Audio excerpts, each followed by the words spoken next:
আসসালামু আলাইকুম everyone. শিমুস lifestyle channel থেকে আমি শিমু বলছি। আশা করছি যে যেখান থেকে আমার আজকের এই ব্লগটি দেখছেন সবাই ভালো আছেন এবং সুস্থ আছেন। আমরাও আলহামদুলিল্লাহ ভালো আছি। পরিবেশ পরিস্থিতি খুবই খারাপ আজকে। দুদিন আগেও ছিল যেখানে প্রচণ্ড রোদ, তপ্ত গরম, সেখানে ওয়েদার আজকে কী অবস্থা আমরা সবাই হয়তো টের পাচ্ছি। ঘরবাড়ি থেকেও মনে হচ্ছে যে একদম বাহির থেকে শব্দ ভেঙে চুরে আসছে বাসায়। সারাদিনই বৃষ্টি হচ্ছে। তো এই বৃষ্টির দিনে হয়তো সবাই আজকে খিচুড়ি, মাংস সবাই খাচ্ছি আমরা। কিন্তু আমি আসলে আজকে আমার হেল্পিং হ্যান্ড আসেনি। তো সাধারণ রান্নাবান্নাই করেছি। আসলে আমরা কি বলবো, এই কাজের লোকদের বিড়ম্বনা এতটাই ভোগ করি যে ওদের উপর থেকে মাঝে, মাঝে মনটা উঠে যায়।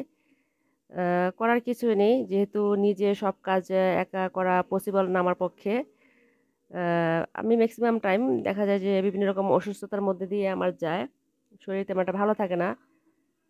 সেজন্য কাজের লোক ছাড়া আসলে আমার একদমই চলে না। তো কি আর করা, যেহেতু আসেনি, সে গতকালও এসেছিল অনেকক্ষণ দেরি করে, অসুস্থ। অল্প কিছু কাজ করে দিয়ে চলে গিয়েছে। তো সবগুলো কাজ আমাকেই করতে হয়েছে, যার জন্য শরীরটা আজকে একটু বলতে গেলে খারাপই। তো করার কিছুই নেই। সবগুলো কাজ শেষ করেছি আজকে, রান্নাবান্না সবকিছু। তো ভিডিও তেমন শ্যুট করা হয়নি, কারণ একটা ভিডিও মেক করতে গেলে কিন্তু যতটুকু সময় লাগে, রান্না করতে গেলে শুধু রান্না করে আসলে কিন্তু এতটা সময় লাগে না। সেটা আমরা যারা কন্টেন্ট ক্রিয়েট করি তারা জানি। তো আজকে ভিডিও রিলেটেড কথা আমি আসলে কিছুই বলছি না, কারণ নর্মাল অ্যাজ ইট ইজ যে রান্নাগুলো সেগুলোই শেয়ার করছি। এটা গতকাল সন্ধ্যা থেকে আমি করেছিলাম ভিডিওগুলো, সন্ধ্যায় নাস্তা হিসেবে বাচ্চাদের জন্য ফ্রাইড রাইস, চিকেন ফ্রাই রান্না করেছিলাম, আর একটু চাইনিজ সবজি। তো চিকেন ফ্রাইটা ভিডিও করতে পারিনি আমি। একদিকে প্রচণ্ড গরম আর সময় কম ছিল। তো যেহেতু বাসায় টিচার এসেছিল, নাস্তা দিতে হবে, তো আমি তাড়াহুড়া করে চিকেন ফ্রাইগুলো ভেজে নিয়েছি। তখন আর আমি ক্যামেরাটা ধরতে পারিনি। তো সেটা স্কিপ হয়ে গিয়েছে। ক্ষমা সুন্দর দৃষ্টিতে দেখবেন। এখানে ফ্রাইড রাইসে যেই সব মশলাগুলো আমরা সবাই জানি কী কী মশলা লাগে, তো সেগুলো ইউজ করেছি। আর এবার যে এক্সট্রা একটা মশলা ইউজ করেছি সেটা হচ্ছে ফিশ সস। তো এটা আমি অনেক ইউটিউব কুকিং চ্যানেলে দেখেছি, বিভিন্ন থাই রান্নাগুলোতে ইউজ করা হয়। তো আমি এবার ভাবলাম যে এটা কিনে টেস্ট করে দেখি কেমন ফ্লেভার আসে। তো চাইনিজ সবজি তো শুনেছি যেটা দিলে খুব নাকি ভালো একটা ঘ্রাণ আসে।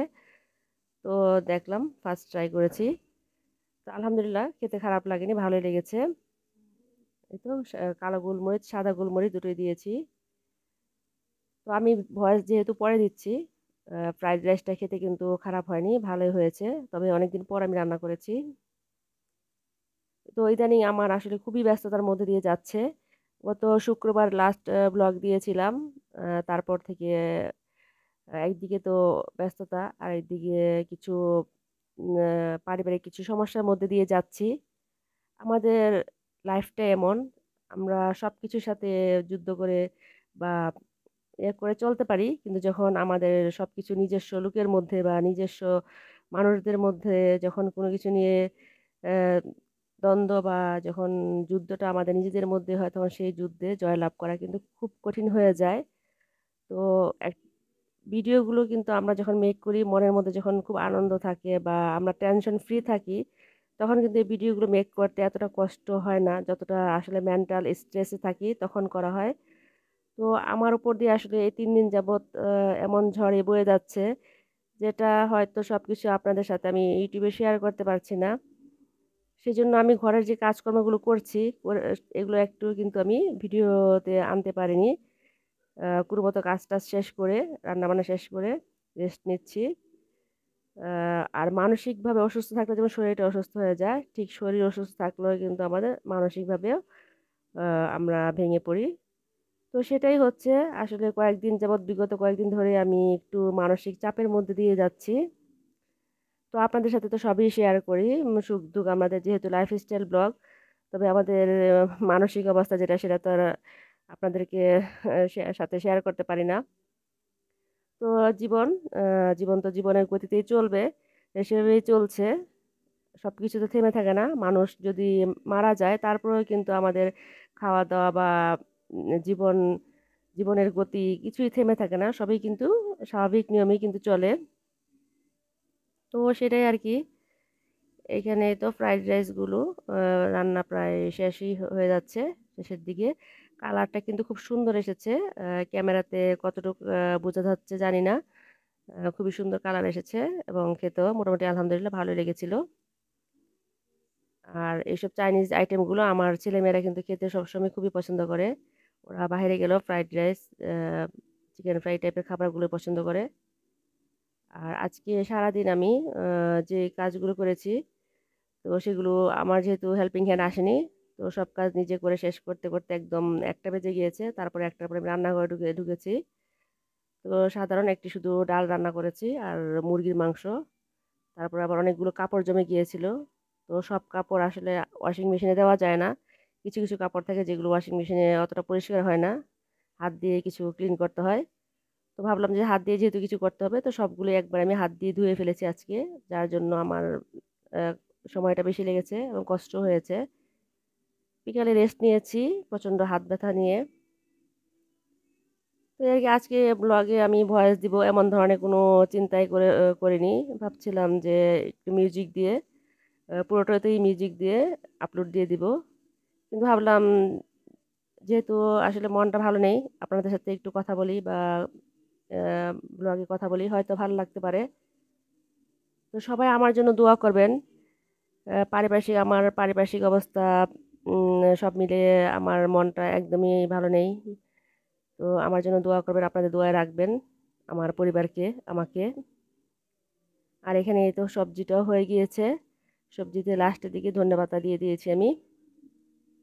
আর এখন দিচ্ছি কর্নফ্লাওয়ার গুলিয়ে 1 কাপ, 2 টেবিল চামচ কর্নফ্লাওয়ার 1 কাপ পানিতে গুলে আমি এখানে দিয়ে দিয়েছি।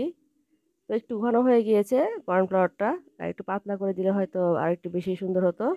তো যাই হোক, নিজেরা যেহেতু ঘরে খাবো, আমি যখন মেহমানদের জন্য রান্না করি তখন কিন্তু অনেকটা মনোযোগ দিয়ে রান্না করি। কিন্তু ঘরের মানুষের জন্য যখন রান্না করি তখন কিন্তু মোটামুটি যাতে খেতে পারি সেরকমভাবেই করে ফেলি তাড়াহুড়া করে, কারণ নিজেরা খাবো। তো এখানে এখন সার্ভ করে দিচ্ছি ওদেরকে।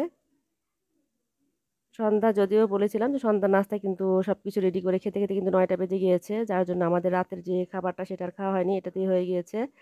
দুপুরে যে তরকারি আর ভাত রান্না করেছিলাম সবকিছু কিন্তু রয়ে গিয়েছিল, যেহেতু এগুলো রিচ ফুড।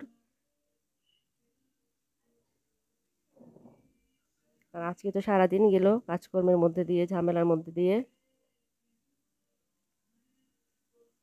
তো জানি না আপনাদের কাছে ব্লগটি কেমন লেগেছে, কারণ শুধুমাত্র ঘরের কোনো কাজকর্ম নেই, রান্না বান্না দিয়ে আজকে ব্লগটি আমি শেষ করছি। তো যদি ভালো লাগে তাহলে প্লিজ একটি লাইক দিবেন। আপনার মূল্যবান লাইক আমার জন্য খুবই প্রয়োজন। আপনার একটি লাইক হয়তো ভিডিওটি অনেকের কাছে পৌঁছাতে সহায়তা করবে। আর এখানে আজকে যে মুরগির মাংসটা রান্না করেছি সেটা, এখানে আমি নর্মাল যে গুঁড়ো মরিচটা ব্যবহার করি রাঁধুনি, সেটার সাথে কাশ্মীরি লাল মরিচের গুঁড়া সেটাও দিয়েছি, কালারটা যাতে সুন্দর আসে। তো দেখলাম যে খুবই ভালো লাগছে কালারটা রান্নার পরে। আমি ভেবেছি কিছু কাশ্মীরি লাল মরিচগুলো শুকিয়ে ভেঙে গুঁড়ো করে নিব, কারণ অল্প একটু মরিচের গুঁড়া অনেক দাম নিয়েছে, প্যাকেট মশলা ইন্ডিয়ান। আর এখানে সোনালী মুরগি দিয়ে দিয়েছি। তো দুপুরে রান্নায় বলছিলাম না, আজকে শুধু ডাল ছিল আর এই তো মুরগির মাংস। তো সাংসারিক কাজকর্ম নিয়ে নতুন করে ভিডিও নিয়ে হয়তো আপনাদের সাথে আবারও হাজির হব ইনশাল্লাহ। আমার জন্য সবাই দোয়া করবেন যাতে সুষ্ঠুভাবে সুন্দরভাবে সবকিছু আমি সামলে নিতে পারি আমার বর্তমান পরিস্থিতিটা। তো এখানে এই তো হয়ে গিয়েছে প্রায় মুরগির মাংসটা।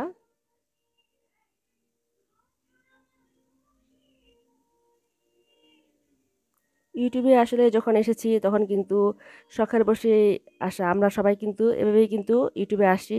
প্রথমেই কিন্তু কোনো ইনকামের আমাদের চিন্তা ভাবনা থাকে না, দেখা দেখি যে সবাই করছে আমিও একটু করি। কিন্তু যখনই একটু আশা জাগে যে হয়তো এখান থেকে যদি কিছু আমরা পেতে পারি তাহলে তো সেটা আমাদের প্লাস পয়েন্ট, কিন্তু সবার ভাগ্যে হয়তো সব কিছু থাকে না, এবং আমিও আশা ছেড়ে দিয়েছি যে হয়তো এই প্ল্যাটফর্ম থেকে আমার দ্বারা কিছুই হবে না। আহ, শুধু স্মৃতি হিসেবে মনে হয় থেকে যাবে সবার ক্ষেত্রে, সবাই যেটা বলে। কারণ আমি নিজে যেখানে আমি ফেইলিউর নিজেকে মনে করি বা মনে করি যে না হয়তো আমার এতটা কোয়ালিটি নেই, সেখানে আশা করাটা বোকামি। তো এই জন্যই আসলে কিছুটা ইরেগুলার হয়ে যাচ্ছে আমি দিন দিন। কারণ নিজেকে আমাকে আগে আপডেট করতে হবে, কিন্তু সেভাবে আমি পারছি না। তো এর কি অনেকগুলো কথা বলে ফেললাম। আমার কথার মধ্যে যদি কোনো ভুল থাকে প্লিজ ক্ষমা সুন্দর দৃষ্টিতে দেখবেন। মানুষ মাত্রই ভুল। তো যেটা বলছিলাম যে নিজেকে অনেক আপডেট করা ছাড়া এই প্ল্যাটফর্মে এবং পরিশ্রম ছাড়া টিকে থাকা অসম্ভব। আর পরিশ্রমটা কিন্তু তখনই করা যায় যখন শারীরিক কন্ডিশন আপনার ভালো থাকবে বা মন ভালো থাকবে। সব দিক মিলিয়ে কিন্তু ইউটিউবে কাজ করাটা এত সহজ না। সব কিছুর মেলবন্ধনেই কিন্তু ইউটিউবে কাজ করা। তো দেখতে দেখতে ভিডিওর প্রায় শেষ পর্যায়ে চলে এসেছি। আজকের মতো আপনাদের কাছ থেকে এখানে বিদায় নেব। সবাই ভালো থাকবেন এবং সুস্থ থাকবেন। আল্লাহ হাফেজ। আসসালামু আলাইকুম।